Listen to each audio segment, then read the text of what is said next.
What's up, everyone? Welcome to Program Your Remote. Today we're going to take a quick look at how to get a Cadillac Escalade open if the battery dies in it. I'm going to be demonstrating this on a 2015 Cadillac Escalade in this video, but it will be the same on a few different years. So if the battery in your Escalade dies, your key fob won't work.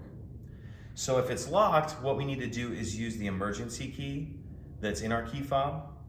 And once we get that out, which I'll show you here in a second, you'll notice that there's no lock cylinder. So what we need to do to expose the lock cylinder is remove this cap right here. How we're gonna do that is we're gonna pull the door out like this, and then I'm gonna use my thumb to push that cap in this way. Like that, and that'll come off. We'll just set that to the side for a sec.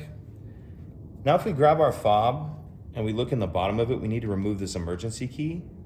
That's done by pressing this release right here, and then the key will come out. And we're gonna put this key in the door, and we're gonna turn it to the left or counterclockwise to unlock. And the battery in this vehicle is not actually dead. I'm just gonna demonstrate. So once that's unlocked, you can open it, and then come in here, and pop the hood. And now you can charge your battery or replace the battery, whatever you need to do. If you have any questions, please let me know. If you could take a second to like and subscribe, it helps us out, and I'd appreciate it. Thank you.